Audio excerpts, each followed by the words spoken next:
By the time everyone called Smokey Robinson a huge star legend, one secret part of his life was hidden away. It didn't match the perfect Motown story everyone loved: music. It was full of loyalty, sadness, and regret, and a special bond that didn't fit in any simple box: music. The two of them grew up side by side, became famous together, and saw a whole music movement build around them. To everyone watching, they looked like writing partners, best friends, and icons of that cool time. But behind closed doors, things were way more mixed up and complicated. Over the years, Smokey would dodge questions or say no, but never a strong yes or a strong no. Never music. Fully admitting it, but never totally shutting it down either. Now, so many years later, with no reason to hide anymore, he finally shares one real truth. And by doing that, he softly admits what lots of people had guessed for a long time but could never really prove: the childhood that shaped Smokey Robinson. Born William Robinson Jr. on February 19, 1940 in Detroit, he grew up in a regular family where money was always short, but love was everywhere. Still, love couldn't fix every problem. His mom and dad split up when he was little. And soon after, something even sadder happened. At only 10 years old, he lost his mom forever. After that, his big sister took over, becoming his mom figure and in many music ways the person who kept him steady. Music turned into his safe place to hide.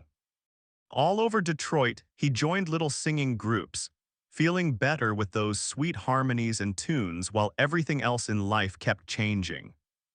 It was back in those young days that friends started calling him Smokey, a name that would one day be famous all over the world. Lots of people thought the nickname came from his skin color, but nope, that wasn't it at all. The name really came from his godfather and favorite uncle, Claude. As a tiny kid, Robinson Music loved cowboy movies so much, and Uncle Claude would take him to see them every chance he got. One day, Uncle Claude said his nephew needed his own cool cowboy name and called him Smokey Joe. Robinson loved that name so much music, it became who he was. He remembered that starting at age 3, when anyone asked his name, he music, never said William. He always answered Smokey Joe. Around age 12, he dropped the Joe part and just kept Smokey. The name stayed forever. A few years later, he started his first singing group, the Matadors, who later got famous as the Miracles.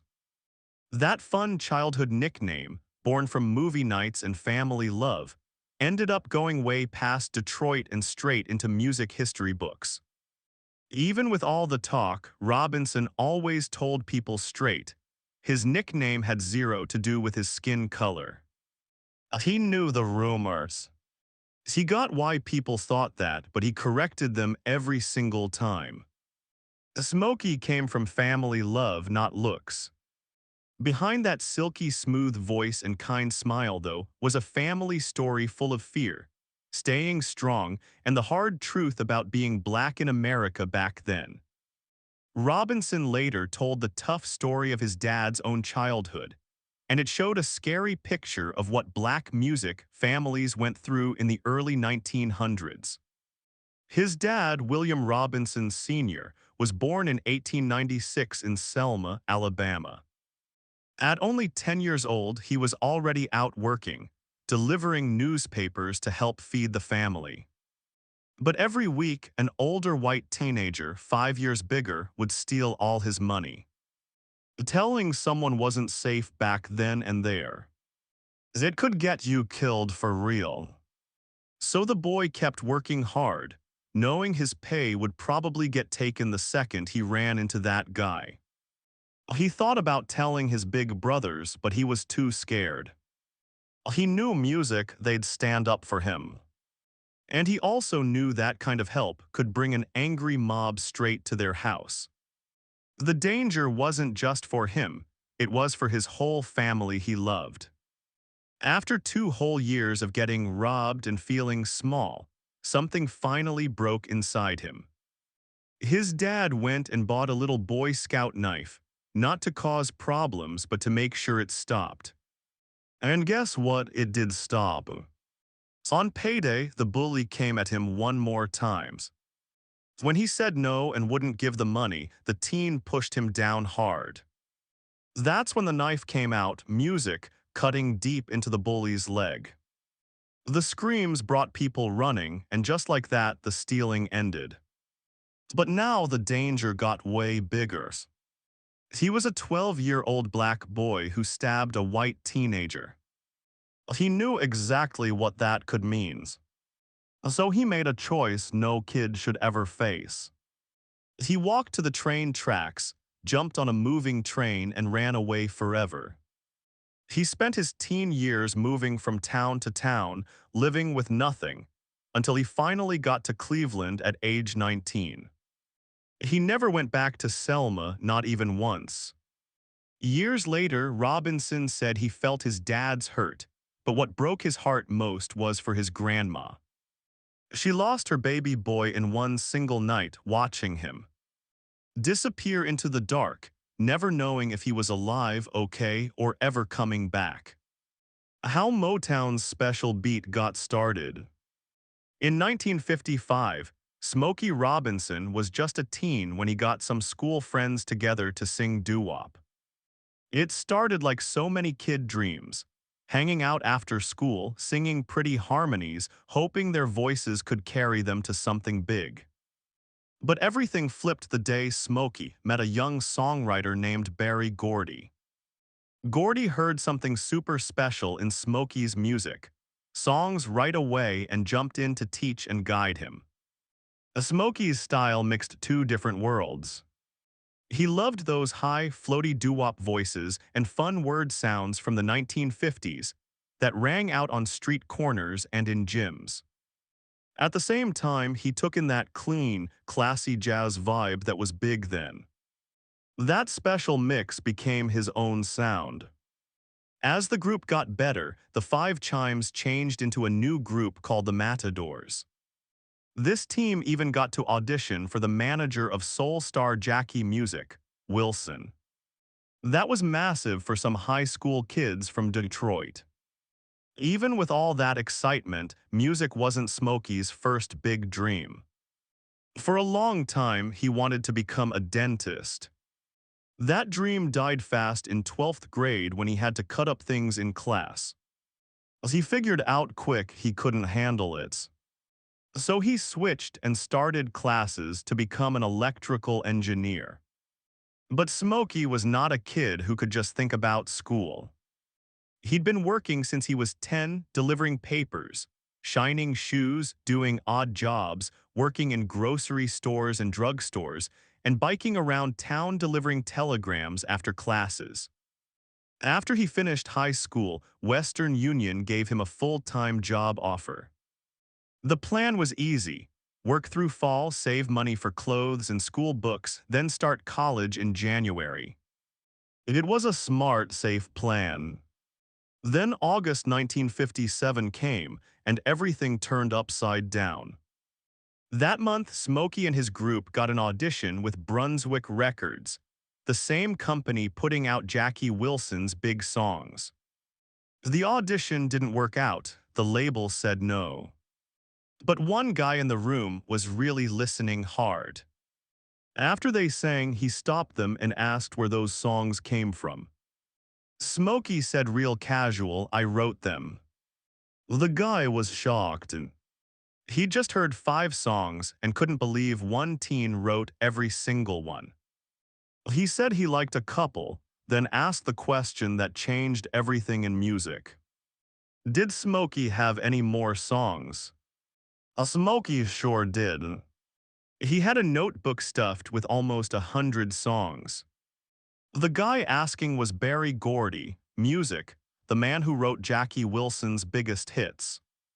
He told Smokey he loved his voice and said nobody else sounded like him. Right then, one of the greatest music partnerships ever started. The Matadors soon turned into the Miracles. And when Gordy started Tamla Records in early 1959, the company that became Motown, the Miracles were some of the very first singers music signed. Berry Gordy didn't just sign Smokey, he helped build him up. One big lesson stayed with him forever. Every song needed one clear idea with a start, a middle, and an end. Even if the end wasn't perfect, the person listening should feel it coming. Smokey listened hard to that advice, and you could hear it right away. One day, a song just flowed out of him in under 30 minutes. It was called Shop Around. The group music recorded it 2 times. The first one was too slow, the second had way more energy. That faster version came out late in 1960, and by early 1961 it was playing everywhere. It climbed to number 2 on the Billboard Hot 100, hit number 1 on the R&B chart, and became Motown's first million-selling song. The label was now officially a big deal. Smokey Robinson quickly became way more than just a singer. In 1962, only 3 years after Motown began, he got named vice president of the whole company. That meant he wasn't only making hits, he was helping decide the future of Motown. One of those future big stars walked through the door at just 11 years old. His name was Stevland Morris. The world later called him Stevie Wonder. When Smokey asked the little kid if he could sing, Stevie said boldly he could sing better than Smokey. That bold attitude never went away. Smokey always remembered him as a tough, full-of-life kid with huge energy. Stevie lost his sight because of problems from being born too early, but it never held him back. By age 10, he already played piano, harmonica, and drums like a pro. A real genius kid. When Stevie started writing his own songs, he and producer Hank Cosby had trouble finding good words for one music track without lyrics. They showed it to Smokey for help. The second the music started, Smokey said it sounded like a circus. That gave him an old idea, the picture of a clown who smiles even when his heart is breaking. He wrote about someone who laughs outside but cries inside. Music. The song became the tears of a clown. Funny thing, when the Miracles recorded it music, in 1967, Motown didn't thigh. K, it was good enough for a single. It stayed hidden on the Make It Happen album for years, a secret favorite only true fans knew about, even after Smokey left music in 1969 to spend time with his family. Then in 1970, something wild happened in the UK. The Northern soul scene was getting huge, and DJs were digging for rare American soul songs. Motown decided to put out one Miracles song again overseas, and let a British fan club boss pick which one. She chose The Tears of a Clown. It shot straight to number 1.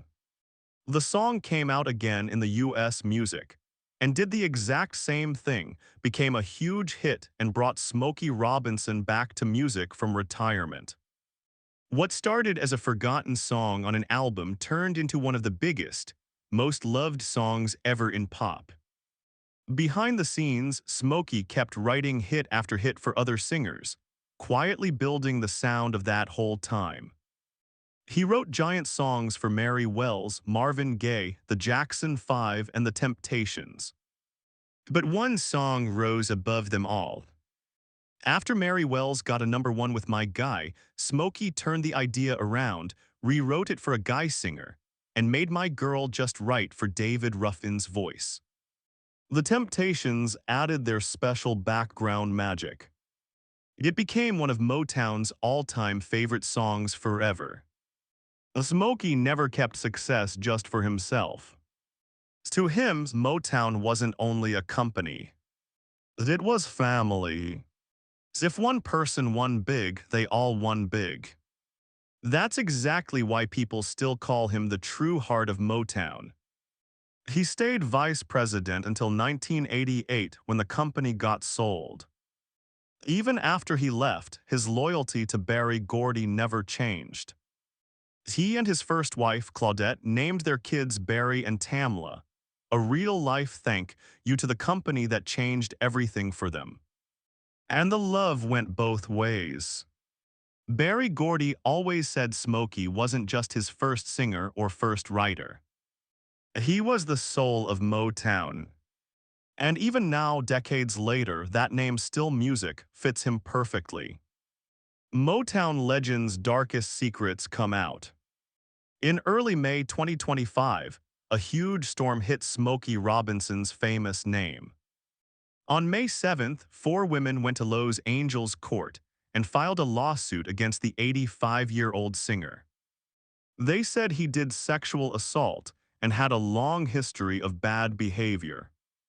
The claims were really shocking: sexual battery, keeping people against their will, gender violence, music, and making a scary workplace. The lawsuit also pointed at Robinson's wife, Frances, saying she knew about it but didn't stop him. The women said they all worked in the Robinson house as housekeepers and helpers from 2012 to 2024. What they wrote in court papers showed a very upsetting picture of life inside a home that looked perfect and fancy from outside. One woman, called Jane Doe 1, said she worked for them from January 2023 to February 2024. She said the first bad thing happened just months after she started, in March 2023. She said it didn't stop, claiming at least 7 more times before she quit. In her story, Music, Robinson had a planned way of doing it. She said he'd take his wife to the nail place, then hurry home because he knew they'd be alone. She mostly worked on weekends. She said he called her into a bedroom he called his blue bedroom, locked the door, sent his dog out, and came in wearing just underwear after showering. She said he put a towel on the bed before doing bad things to her, things that hurt a lot and were violent, and he never used protection. Jane Doe 2 told almost the same kind of story, but hers went on for almost 6 years. She was a housekeeper from 2014 to 2020 and said he hurt her at least 23 times. She said it felt constant music and easy to predict. He'd call her to spots with no cameras like the garage or laundry room, then hurt her. She also said music, it happened many times in the blue bedroom, where she felt forced into sex and music, hurt without protection. The part that stood out most was how he controlled her feelings. She said if she tried to say no, Music Robinson would warn he'd make his wife treat her mean, using fear to keep her quiet. Jane Doe 3 worked in their home more than 10 years, from 2012 to 2024. She said Robinson hurt her over 20 times. Her story told about the same repeating steps. Robinson coming out of the bathroom with almost no clothes, music, putting a towel on the bed and forcing himself on her. She said once when she fought back, he offered her $500 just to do oral sex. She said no. She described a job full of touching she didn't want and never-ending sexy comments. The fourth woman, Jane Doe 4, said she worked close with them for almost 18 years, starting in 2006. She did more than clean, she cooked, did hair, and helped personally.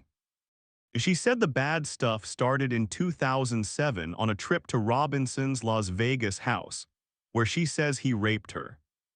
She said it kept happening for years, including one time in 2019 and many times in the blue bedroom at home. She said Robinson never used protection, and she felt totally ashamed every time. The women said they stayed quiet because of fear. They were scared to lose their jobs, scared people would shame them in public, and scared of the heavy feelings from telling on a world-famous music star. Along with the hurt claims, they also said the Robinsons broke work rules, music like not paying extra for overtime and not giving proper breaks. These claims put a dark cloud over a career that used to feel impossible to touch. For decades, Smokey Robinson wasn't only a singer. He was the living picture of Motown, a leader who helped create today's music. But just like other stories, this one asks the tough question everyone wonders. What was really going on when no one was looking? While people cheered, Robinson's lawyers hit back fast, calling the claims nasty and made up. His lawyer, Christopher Frost, said the lawsuit was just a trick to get money, and said the other lawyers wanted to make a big show in the news. He said the stories had lots of mistakes and wrong times, and asked people not to decide yet. Robinson himself talked quick on the phone with Daily Mail, Music, saying the claims shocked and upset him. The paper said he sounded sick and hung up fast, saying he couldn't talk about it. At first it stayed a regular court case. The LA County DA's office said no criminal charges came to them yet. Music and LAPD said nothing. Law experts said civil cases only need to show something is probably true, but criminal cases need super strong proof with no doubt. People had mixed feelings. Some fans felt shocked and sad while others stood up for him, saying at his age and with his health the claims didn't make sense. Still, his life had hard parts before. He'd talked openly for years about fighting addiction and cheating, and many fans loved his story of getting better through faith. To them, he was more than a singer. He was someone who made it through tough times, a real legend, and a path maker. Just 2 days after the lawsuit, Robinson Music went back on stage at Beau Rivage Theater in Mississippi. He never said one word about the claims. Instead, he went full old school, joking with fans and sharing fun Motown memories. The crowd sang every word, laughed, and clapped loud. At the end, he walked off to everyone standing and cheering, like the outside drama disappeared for a bit. Then things changed again. On May 16, 2025, LA County Sheriff's Office said Smokey Robinson was now under official criminal investigation. The Special Victims Team said it was just starting and gave no more info. Robinson denied everything again, and his team said they were glad for the investigation because truth wins. His lawyer told BBC the claims were fake, made to ruin Smokey's good name and turn it into a big drama. He said the investigation only started because the women reported it, and both Smokey and his wife did nothing wrong. By the end of May, Robinson fought back hard. On May 29, 2025, he filed a $500 million countersuit against the four women, saying they lied about him and hurt an old man. His team also asked the court to make the women's names public, saying the claims were so far from real that the Robinsons couldn't even tell who was who. By the end of May 2025, the trouble around Smokey got even heavier. On May 31st, news came out about yet another sexual assault claim, adding to all the others already hurting his name. This happened just weeks after the four ex-housekeepers said he and his wife did rape. But it also brought back an old story most people forgot. The LA County DA's office said their records show Robinson had a sexual assault claim against him back in 2015. That case never went anywhere, not because it was proven fake, but because they said there wasn't enough proof then to charge him. They said the sheriff's department brought it to them, but they wouldn't say more because a new investigation connected to the recent claims is still going. While everyone tried to follow the fast changes, the story twisted again in Clear's throat, November 2025. Two more people came forward saying sexual music, battery. This was just 6 months after the first four workers filed a $50 million lawsuit against Robinson. Those first women sued without names in May. But on November 14th, they went back to court asking to grow the case and officially add two new people, one man and one woman, who said Robinson tried to make them touch him in bad ways. Now the lawsuit jumped from four people to six, all telling about the same kind of actions. Robinson's lawyers answered right away. His attorney Christopher Frost put out a statement calling it a planned money hunt to take advantage of an old music star. He said the people suing and their lawyers hid behind no names while trying to get famous worldwide, and said the claims were made up and the truth would show they just wanted cash. Court papers looked at by People magazine showed scary new details from a woman called Jane Doe 5. Oh, she's sorry. She worked as housekeeper for Robinson off and on from 2005 to 2011 music, and said the bad touching never stopped. She said Robinson music grabbed her hand over and over and tried to make her touch him, sometimes more than 10 times. She also said he often called her into the bathroom while showering music and asked her to wash his back. She said Robinson touched her breasts many times, and it hurt her so bad she got breast reduction surgery in 2015. Her claims didn't stop at Smokey. She also pointed at his wife Frances, saying she made work scary and used mean racist words toward her on the job. The court motion also had claims from a man called John Doe 1.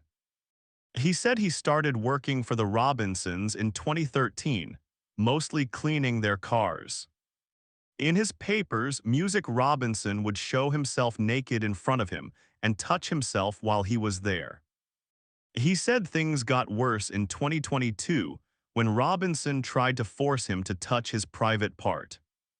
After that, he got fired, but about a year later Francis called and asked him back. He went back, but he says the bad stuff music kept going. The papers describe a circle of fear, shame, and hurt feelings that made him always worry about staying safe and respected. The lawyer for the people suing, John Harris, said the two new people were brave for speaking up and promised to fight hard for justice. He said these stories weren't random, they matched the earlier ones almost exactly. Same places, same times, same actions. Because they were so alike, the lawyers asked the court to let the case grow bigger with the new claims. Then in December 2025, another surprise came. Robinson filed new papers saying one of the women suing broke into his place. According to the papers, the woman used an old key on November 22nd music to get into a storage unit on his land and took several personal things. Robinson said security cameras caught the whole thing, showing her putting boxes in a music car and driving off with two other people. The papers said even if she had a key when she worked there, she had no right to come back or take anything now.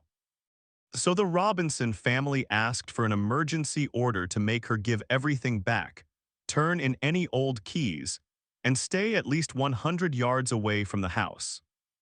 The woman in those papers is one of the four original housekeepers who sued in May.